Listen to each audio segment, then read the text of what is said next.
নমস্কার, কেমন আছেন সবাই? আশা করছি সবাই ভালো আছেন। আমিও ভালো আছি। আমার নতুন একটি ভিডিওতে আপনাদের সকলকে স্বাগত জানাই। আজ হচ্ছে রবিবার, আর আজকে এই যে ভোরবেলা 3টের সময় উঠে পড়েছি, কারণ আজ ঘুরতে যাবো, তো তার সঙ্গে খিচুড়ি নিয়ে যেতে বলেছেন কাকিমা। তাই কালকে রাতেই তো অনেকটা জোগাড়জান্তি করে রেখেছিলাম, আর আজকে সকালে উঠে একটুখানি কাটাকুটি করে প্রেশার কুকারে চাল ডাল বয়েল করতে বসিয়ে দিয়েছি। আর তারপরে এই যে কড়াইতে আলু যে সবজিগুলো দেবো সেগুলো একটুখানি ভেজে নিয়ে আবার ওগুলোকেও বয়েল করব। আর যে সঙ্গে আটা নিয়ে যাবো, এই আটাটাকেও মেখে নিয়েছি ওখানে পাখিদের খাওয়াবো বলে।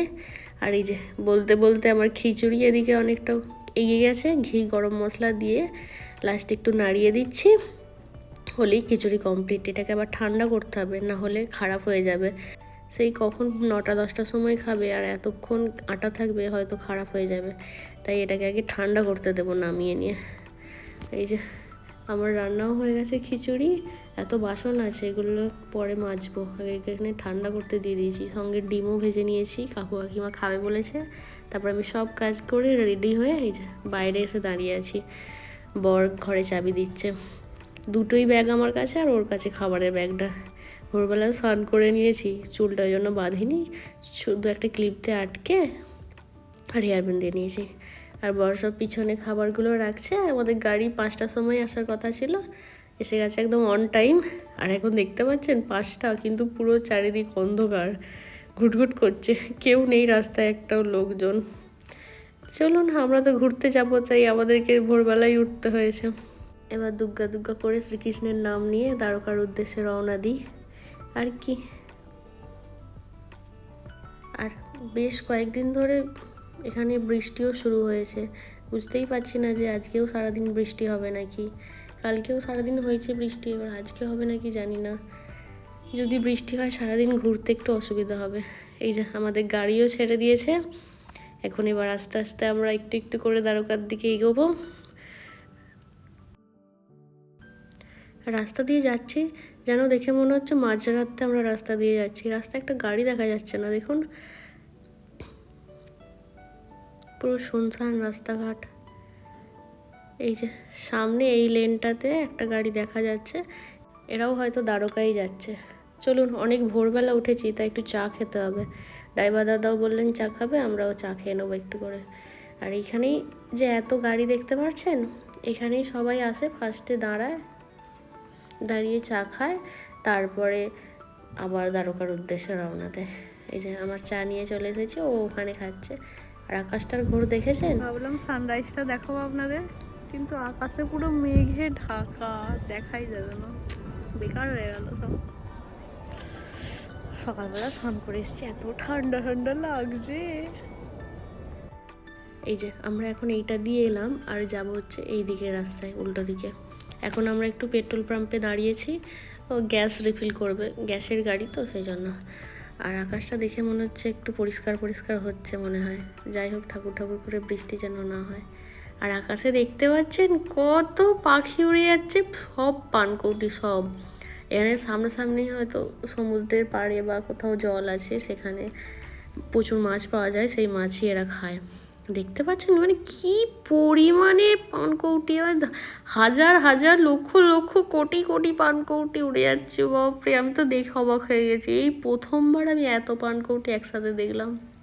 মানে যেদিকেই দেখছি সেদিকেই পানকৌটি আর পানকৌটি। খুব ভালো লাগছিল দেখতে এগুলোকে।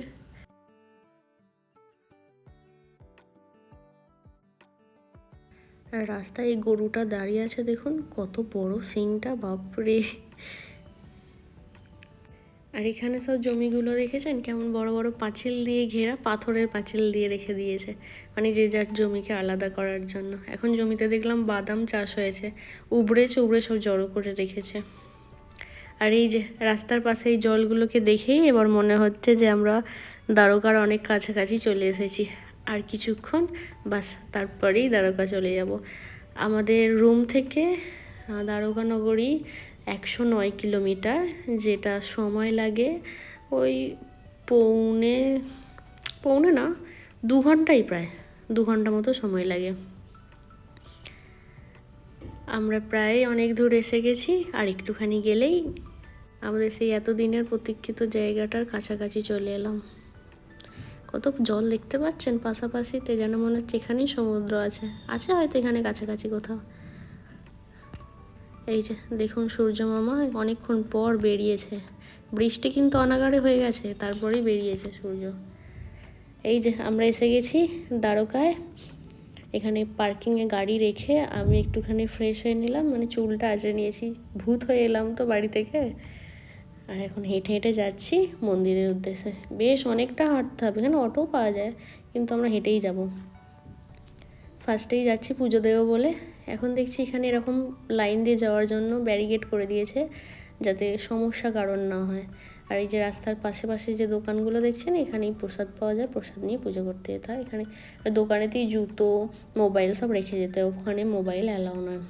তো আমরা গেটের কাছাকাছি এসেই জানতে পারলাম যে এখন গেট বন্ধ, আবার 1 ঘন্টা পর খুলবে। তো আমরা ভাবলাম যে এতক্ষণে আমরা যে বাড়ি থেকে আটাটা মেখে নিয়ে এসেছিলাম, চলো পাখিদেরকে গরুদেরকে খাইয়ে দিয়ে আসি। এর আগের বারে আমরা যখন এসেছিলাম তখন অনেক পাখি ছিল, মানে গরু ছিল, আর অনেক আটা কিনেছি, মানে আটা কিনে খাইয়ে আমাদের মনই ভরছে না এত।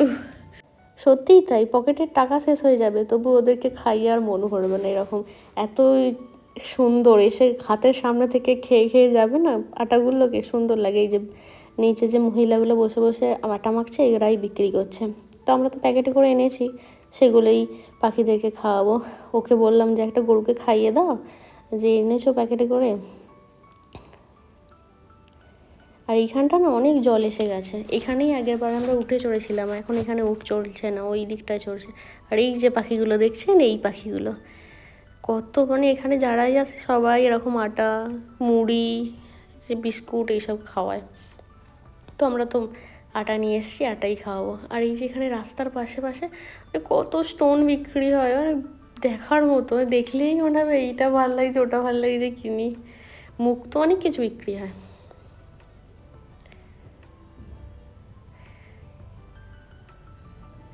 এই যে একটা গোমাতাকে পেয়েছি, এবার একে খাইয়ে দিই, তারপরে আমি বললাম চলো দুটো পাখিকে খাওয়াবো না, নাকি কখন খাওয়াবো। এই যে আমি এখন নিয়ে আটার একটা ডেলা নিয়ে নিয়েছি, নিয়ে ছোট্ট ছোট্ট করে কেটে কেটে পাখিদের কাছে ছুটছি। কত পাখি একসাথে আসছে দেখেছেন। আজকে যে এত মজা পেয়েছি তা বলার কথা নয়, প্রচুর প্রচুর মজা পেয়েছি এই পাখিদেরকে খাইয়ে। মানে হাতের সামনে আসছে, ওরা ক্যাচ করে নিয়ে চলে যাচ্ছে ওরা। আর সাথে ছিল মাছ, ও মাই গড, মাছগুলো ওরা সামনে দিয়ে ঘুরছিল, তাদেরকে খাওয়াচ্ছে সবাই। আমরাও দিয়েছি আটা, ওরাও আটাও খাচ্ছে।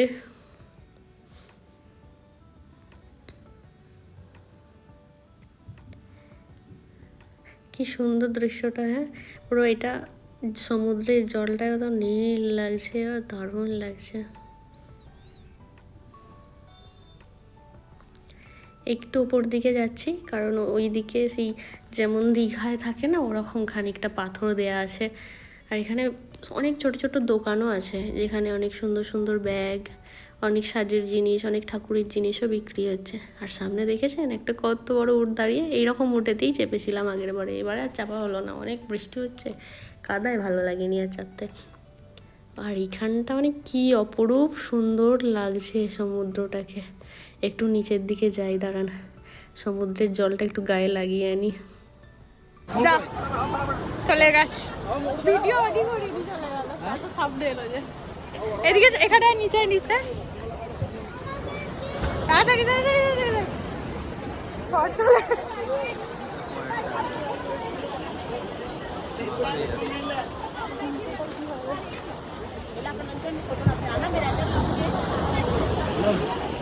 এখানে অনেকক্ষণ সময় কাটালাম। আর এই যে এখানে দেখছি শাঁখা সব বিক্রি হচ্ছে। আমি শাঁখা দেখছিলাম কিন্তু ঠিক পছন্দ হচ্ছিল না, 250 টাকা করে দাম বলছে, কিন্তু এগুলো নকল সব, আসল শাঁখা নয়। এত ভারী, দেখে মনে হচ্ছে যেন সাদা সিমেন্ট দিয়ে তৈরি করেছে। শাঁখগুলোও দেখছিলাম, সেগুলো ঠিকঠাক নয়, বাজাতেই পারছিলাম না আমি। আর এই যে তখন মাছের কথা বলছিলাম, এই যে দেখুন মাছগুলো এবার হাতের সামনে দিয়ে যাচ্ছে। চলুন, অনেকক্ষণ সময় হয়ে গেছে এখানে, ওখানে আবার পুজোর গেটও খুলে যাবে, না হলে আবার ভিড় জমে গেলে আমরা লাস্টে পড়ে যাব। আর এখানে দেখি একটা, মানে সমুদ্রের থেকে যা কিছু পাওয়া যায় তারই একটা দোকান হয়েছে। এই দোকান থেকে আমরা কিছু গিফটের জিনিস কিনে নিয়েছি। এই যে এইরকম ছোট ছোট গিফট পাওয়া যাচ্ছিল। আর এইখানে দেখুন এসে গেছি পুজো দেওয়ার লাইনে, কত ভিড় হয়েছিল দেখেছেন। যাই হোক করে পুজো দেওয়া হয়ে গেছে, বাইরে বেরিয়ে পড়েছি। প্রায় 1.5 ঘন্টা সময় লেগেছে ঠাকুর মন্দিরে গিয়ে পুজো দিতে। ঠাকুরের দর্শনও হয়েছে খুব ভালোভাবে। আর বাইরে এসে এই যে সুন্দর সুন্দর দোকান বসেছে। আমাকে বলছে কী কিনবে, নাও না তোমার কোনটা পছন্দ। আমি না না নেবো না। বললে আমার ভাগ্নির জন্য একটা জামা, আমার ভাইয়ের জন্য একটা জামা, আমি একটা ব্রেসলেট, এগুলোই নিয়েছি। আর দেখেছেন প্রায় 3 ঘন্টা, মানে পাখিদের খাওয়ানো, পুজো দেওয়া সব নিয়ে প্রায় 3 ঘন্টা ওখানে কেটেছে। পুরো অবস্থা খারাপ হয়ে গেছে, কেমন গেলাম আর কেমন বেরিয়ে এলাম। যাই হোক ঠাকুরের দর্শন হয়েছে, এটাই অনেক। সবাই একবার মন থেকে বলুন জয় দ্বারকাধীশের জয়। এই যে পার্কিংয়ে এসে গেছি, আমরা এবার গাড়ি নিয়ে যাব কাকু কাকিমাকে আনতে। ওনারা হোটেলেই ছিলেন, তারপর একসাথে এবার যাব ঘুরতে। আমাদেরকে লোকেশান দিয়ে দিয়েছিলেন, সেখানে ওনাদেরকে আনতে এসে গেছি। আর এখানটা দেখেছেন কিছুর অনুষ্ঠান হচ্ছে, তার জন্য এত ভিড়। এই যে ওনাদেরকে নিয়ে এবার পৌঁছে যাচ্ছি আমরা রুক্মিণী মন্দিরে। এই মন্দিরের অনেক কিছু গল্প আছে, দ্বারকাধীশেরও অনেক গল্প আছে। আর যাই হোক দ্বারকাধীশেরটা পরে শোনাবোক্ষণ, এখন এই রুক্মিণী মন্দিরের গল্প শোনাই আপনাদের। এই মন্দিরের কাছাকাছি 20 কিলোমিটারের মধ্যে কোনো মিষ্টি জল পাওয়া যায় না, সব নোনা জল, মানে খাওয়ার যোগ্য জল নয়। আর এই মন্দিরে প্রায় 20 কিলোমিটার দূর থেকে পান করার জন্য জল আসে, আর সেই জল মানে প্রসাদী হিসেবে ভক্তদের দান করা হয়। খুব ভালো, আমার শুনে এত ভালো লাগলো। আর মন্দিরে ভিতরে রুক্মিণী দেবীর মূর্তি আছে, যেটা অসম্ভব সুন্দর। সেখানেও ফোন অ্যালাউ ছিল না, তাই আমরা ভিডিও করিনি। আর এই যে সকালবেলা সেই যে বানালাম খিচুড়ি, এখন সবাই মিলে গাড়িতে বসে খাবারটা খেয়ে নিচ্ছি। সকালে ব্রেকফাস্ট তো করে আসিনি, এটাই হয়ে গেল ব্রেকফাস্ট। আর তারপরে আমরা যাচ্ছি হচ্ছে এখানে শিবরাজপুর বিচ। এইখানে কত লোকজন আসে, আর এখানে প্রচুর রাইডিং হয়। আমাদেরকে এই লোকটা ধরেছিলেন যে স্কুবা রাইডিং করার জন্য, আমরা বললাম না, যেহেতু বৃষ্টির ওয়েদার, চারিদিক পুরো স্যাঁতস্যাঁতে, সমুদ্রের জলও বিশাল, তাই মন করলো না করার জন্য। এর আগের বার আমরা অনেক কিছু করেছি, তাই এবারে আর থাকবে। দেখেছেন কত লোকজন আছে। আমি শুধু ভাবছি যে একদিনে যদি এত লোক আসে, তাহলে প্রত্যেক দিন কত কত লোক এখানে ঘুরতে আসে। হ্যাঁ, এখানে লোকাল লোক তো নয়, এগুলো বাইরেকার লোকেরাই সব এসেছে ঘুরতে। বেশ সুন্দর লাগছিল। কাকিমা ভয় পাচ্ছিল যেতে, আমি বললাম চলুন, আপনাকে আমি হাত ধরে ধরে নিয়ে যাচ্ছি। ওই জন্য আমার হাতটা ধরে আস্তে আস্তে করে যাচ্ছে, যাতে পড়ে না যায়। দুজনারই হাঁটুতে সমস্যা। কাকু ওখানে বসে আছে, বলছে আমি যাবো না বাবা। ওকে ডাকছে, বলছে তুমি এসো, আমাদের কাছে এসো। আর ওয়েদারটা দেখেছেন পুরো একদম মেঘলা হয়ে আছে, যখন তখন বৃষ্টি এসে যাবে। তাই আমরা বেশিক্ষণ সময়ও কাটাইনি, এরপর আমরা চলেও যাব, না হলে ভিজে যাব। বলতে বলতেই বৃষ্টিও এসে গেছে কিন্তু। আর তারপর এই যে একটা মন্দিরে এসেছি, এই মন্দিরটার নাম আমি ভুলে গেছি, কিন্তু এখানে প্রত্যেক দিন দুপুরবেলা প্রসাদ খাওয়ানো হয়। তো আমরাও এখানে সেই দিন প্রসাদ খেয়েছিলাম। সেদিনও ভিডিও নিয়েছিলাম, কিন্তু ক্লিপিংসটা ডিলিট হয়ে গেছে। যাই হোক প্রসাদ খুব সুন্দর ছিল, সবাইকে বিনামূল্যে প্রসাদ খাওয়াচ্ছিল। এরপর আমরা যাচ্ছি বেটদ্বারিকা। আর এখানে দেখেছেন সমুদ্রের পাড়ে মানে কত জাহাজ, এগুলো সব মাছ ধরতে যায়। আমি তো একসাথে এত দেখে অবাক হয়ে গেছি, এই বাবা একসাথে এত এখানে কি করছে। এরা সব রাত্রেবেলা জল আসলে তখন মাছ ধরতে যাবে এরা সব। দ্বারকা যেতে আবার এই গাড়িটা পুরোটা নিয়ে যাবে না, এই গাড়ি রেখে আমাদের আবার অটো বা টোটো করে যেতে হবে ওইখানে। এই যে আমরা টোটো পেয়েছিলাম, একটা টোটো নিয়ে নিয়েছি 4 জনে যাওয়ার জন্য। ওখানে পুরানো যে দ্বারকার মন্দির সেখানে এসেছি, তারপরে হনুমান টেম্পলে এসেছি। আর এখানে একটা মন্দির তৈরি হচ্ছে, যেটা পাথর দিয়ে। আমি বলছি এরকমভাবে তৈরি হয়, মানে মন্দির আগে থাকতে হয়ে আছে দেখেছি, এরকম তৈরি হচ্ছে এই প্রথম দেখলাম। আর এখানে দেখেছেন কত সুন্দর একটা পদ্ম ফুলের বাগান পুকুরের ওপর করে রেখেছে, কিন্তু বিকালে যেহেতু পদ্ম ফুল আর দেখা যায়নি, সব তুলে নিয়েছে, হয়তো সকালে গেলেই পেতাম আমি একটা। আর এই যে এইটাই বেটদ্বারকা। আর আসার সময় আকাশটা দেখুন কত সুন্দর লাগছে। আমাদের ওখানে গাড়ি ওয়েট করছে, ওই গাড়িতে গিয়ে উঠবো, তাই এসে গেছি আমরা এখন মেন রোডে। এই যে গাড়ির কাছেও এসে গেছি, আমরা এখন নেমে এই গাড়িতে চেপে যাব হচ্ছে যে গোপী তালাব। এখন আকাশটা দেখতে পাচ্ছেন পুরো ঝকঝকে তকতকে আকাশ, দেখে মনে হচ্ছে বৃষ্টি হবেই না। আর এই যে বেটদ্বারকা থেকে বেরিয়ে গোপী তালাবে আস্তে আস্তে এত বৃষ্টি হয়ে গেল। এই গোপী তালাবটা নাকি খুব বিখ্যাত। শ্রীকৃষ্ণ তার গোপীদের সব ড্রেস পোশাক নিয়ে গাছে উঠে বসে থাকতো, আর গোপীরা এখানে স্নান করতো। আর এই যে এই তালাবের জল একটুখানি মাথায় আমি দিয়ে দিলাম, আর ওরা উপরে আছে, ওদের মাথাতেও একটু দিয়ে দেবো, নিয়ে যাই। এই যে দূরে যে বট গাছটা দেখতে পাচ্ছেন, আর লাল কাপড় সাদা কাপড় সব ঝুলছে, ওতেই সব জামা কাপড় নিয়ে নাকি শ্রীকৃষ্ণ বসে থাকতেন। এরপর এসে গেছি আমরা নাগেশ্বর ধাম, যেটা সারা ভারতবর্ষের মধ্যে যে 12টা জ্যোতির্লিঙ্গ আছে তার মধ্যে একটি জ্যোতির্লিঙ্গ হচ্ছে এই নাগেশ্বর, যেটা মাটির নিচে শিবলিঙ্গটি আছে। আর কি অপরূপ, কি বিশাল মহাদেবের এই মূর্তিটি দেখলেন, মানে কি ভালো লাগছে। আর এখানে একটা শিব পার্বতীর মূর্তি আছে, আর উপরে আকাশের চাঁদ, এখানে বিশাল মহাদেবের মূর্তি, মানে কি ভালো যে লাগছে। আমাদের আসতে সন্ধ্যে হয়ে গেছে, আমরা এর আগের বারে দিনের বেলা দেখেছিলাম, কিন্তু দিনের বেলা আলাদা রূপ, রাতের বেলা আলাদা রূপ। এবারে রাতের বেলা দৃশ্য দেখে নিলাম। এবার বাড়ি যাব, কিন্তু তার আগে আমরা একটু সিঙ্গারা খেয়ে নিলাম। ওরা চা খেয়েছে, আমি আর খাইনি। আমার ভীষণ টায়ার্ড লাগছিলো, সারাদিন ঘুরেছি, সেই ভোরবেলা উঠে এখন বাজে রাত্রি 9টা। আমি আর পারছিলাম না, এই জন্য পেট্রোল পাম্পে যখন গ্যাস ভরছে আমি শুয়ে পড়েছি এখানে। আমি আর পারছিলাম না জাস্ট। তাই আমি বললাম রাতে ডিনার করে যাব, তার জন্য একটা রেস্টুরেন্ট এসেছে, এটা হচ্ছে আশাপুরা রেস্টুরেন্ট।